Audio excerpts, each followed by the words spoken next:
Hi, boys and girls. All right, School Days According to Humphrey by Betty Birney. Chapter 5. A Friendly Face. Autumn, oh autumn, it comes when summer ends. Autumn, oh autumn, what happened to my friends?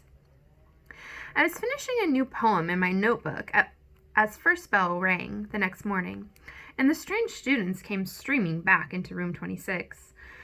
I was a little sleepy after my night of heart-pounding adventure, so I wasn't paying too much attention until I heard a perky voice loudly say, "Wait right there, Rosie! I'll get your backpack for you!" It was helpful Holly, and she was doing a very good job of being Rolling Rosie's personal assistant. "That's okay, Holly," Rosie answered. "I can handle it." Rosie did handle her backpack very well, moving it from the back of her wheelchair to the floor next to her table. "I'll push you in," Holly said. "I can do it myself," Rosie replied. Holly suddenly didn't look very happy. "I'm supposed to help you," she said. Rosie gave her a friendly smile. "Thanks, Holly. If I need your help, I'll let you know." "Okay," Holly said, but she sounded really disappointed. I was sorry for Holly because she was only trying to help, but I was glad to see that Rosie was so good at taking care of herself. After she took attendance, Miss Brisbane did something pretty surprising. But then she's always surprising me. "Class," she said, "I asked you to bring in a list of 3 interesting facts about yourself in your summer box. Remember?" Most of the students nodded.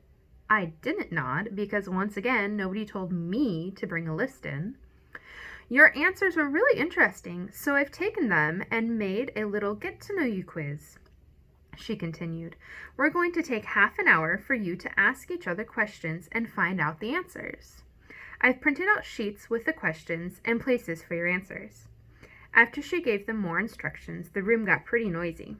While the students talked and wrote, Miss Brisbane took snapshots of each of them, although she forgot to take pictures of Og and me. It was too confusing to hear what everyone said, so I tried to think of 3 interesting facts about me. Hamsters are pretty fascinating, I guess, because it was hard to narrow down my 3 facts. Here's what I came up with. 1. I am golden, which is true because I am a golden hamster. Last year, I wouldn't have been the only golden student in the class because Miranda Golden, or Golden Miranda, as I called her, was in the room. 2. I have a friend named Og. He's not golden. He's green. 3. I have a lock that doesn't lock, which is true, but I wouldn't put that on the list because it's a secret. 4. I have a notebook hidden in my cage. See above as a secret. 5. I was brought to room 26 by Miss Mack, whom I love. 6. I am afraid of loud noises such as whistles. 7. I wish humans could understand me. 8. I miss my old friends. 9. You are all making so much noise I can't hear myself think. I was still working on my list in my head when Miss Brisbane announced that it was time for the students to return to their seats. Then she asked questions from the sheets one by one, and the students shared the answers they had written down. I wished I could write the answers in my notebook as well, but I didn't dare get it out because someone might see me and find out about it. "Listen carefully, Og," I squeaked to my neighbor. Here are a few things that I remember. Hurry Up Harry likes table tennis. I don't know how you play tennis on a table, but I guess Harry does. Rosie has 3 older brothers. One of them has 2 guinea pigs. I think I'd like to meet them someday. The guinea pigs, I mean. Slow Down Simon has a sister who was in Miss Brisbane's class last year.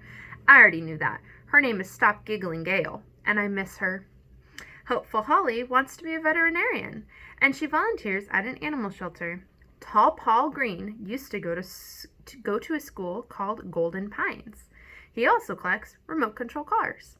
Be Careful Kelsey likes to climb trees, which sounds very dangerous. Small Paul Fletcher builds model airplanes. Thomas T. True has a collection of shark teeth. Great big shark teeth. Phoebe lives with her grandma. Just Joey Jones likes strawberry ice cream. Yum. While the students took turns reading for Miss Brisbane, my mind drifted to the facts I'd heard. Golden Pines was a beautiful name for Paul G's old school. If they had golden trees, maybe they had golden hamsters like me there. I worried about Thomas's shark teeth. I hope he didn't have the sharks to go with them, as I've seen pictures of them, and they're unsqueakably scary creatures. I also hoped Be Careful Kelsey was careful when she climbed trees. She'd already broken her arm and her leg. When the bell rang for recess, the students raced out of the room. I'll hold the door for you, Rosie, Holly said as she raced across the room. Okay, Rosie answered, and she rolled along next to her. Thomas was just about through the door when Miss Brisbane stopped him. Thomas, where's your jacket? I don't need it, Miss Brisbane. It's hot outside. It's about 100 degrees, he said. Thomas, please don't exaggerate. It's a little chilly, and you have short sleeves. I want you to check the thermometer on the window and see what the temperature really is. She pointed him to the direction of the window. Way past our table, there was a little thermometer stuck to the window that showed the outside temperature. What's it say? She asked. 58, Thomas answered. Wear your sweatshirt, Miss Brisbane said, or Mrs. Wright will blow her whistle at you. Miss Brisbane watched Thomas leave the room. She shook her head, then sat at her desk, sorting pictures of the students. Suddenly, a voice called out, Hey, Humphrey Dumpty! I'd know that loud voice anywhere. It was Lower Your Voice, AJ, from my old class. I liked it when he called me Humphrey Dumpty. Hi, Mrs. Brisbane, he said. Hello, AJ. You know you're supposed to be outside at recess, she told him. Can I at least say hi to Humphrey, he asked. Miss Brisbane smiled. Of course, but just for a moment.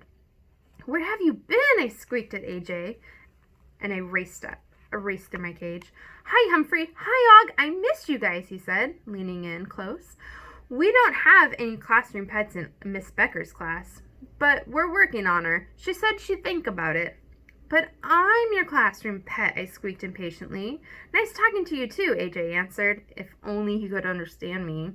Can I take Humphrey home some weekend? He asked Miss Brisbane.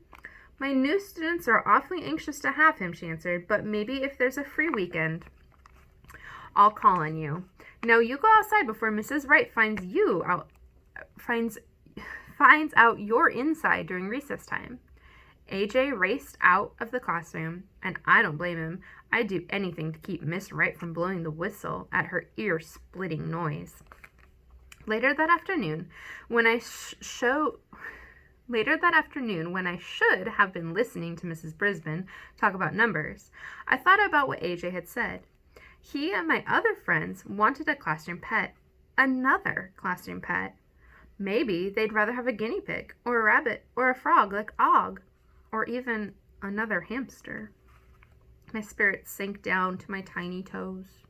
Just before school was over for the day, as the students straightened up their desks, I heard Holly say, Simon, your backpack is too close to Rosie's wheelchair. What if she's in a hurry to get out? Holly was extremely careful. Simon picked up his backpack. Sorry, Rosie, he said. There's nothing to be sorry about, Rolling Rosie told him. It's not in my way. It could have been a problem if, helpful Holly started to say. But it's not, Holly, Rosie interrupted. Okay? She glared at Holly, and I thought Holly was going to cry. I'm just trying to help, helpful Holly said, blinking. Thanks, Rolling Rosie answered. I'm not sure she meant it, and I really didn't understand what was going on. When the final bell rang, I overheard something else that was a little strange. Hey, Paul G., can you touch the top of the door? Thomas T. True asked. Tall Paul shrugged. I don't know. Try it, Thomas said. Yeah, let's see how far you can reach, Simon added. Tall Paul paused and reached way, way up. When he got to his tiptoes, he could actually touch the top of the door frame. Man, you're a giant, said Thomas. You must be one great basketball player. Whatever, Tall Paul mumbled on his way out.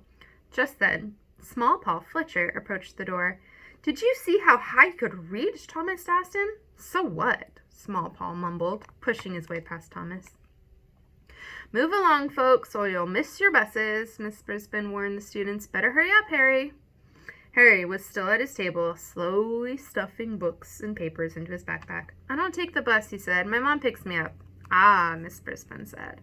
Well, don't make her wait. It's okay. She's always late, Harry said. After a few minutes, Harry left the room. Miss Brisbane let out a big sigh and walked over to her table by the window. I always forget that it takes a while to get to know a new class, she told Og and me. But it's an interesting group, And I know you guys are going to be big help. I'll try, I squeaked. After all, I'm a classroom hamster, and helping the teacher is my job. But I still missed my old friends. Humphrey's rules of school. Follow the teacher's directions, even if your heart isn't always in it. That's the end of chapter 5. Chapter 6 is called Shake, Wiggle, and Spin. Bye, guys.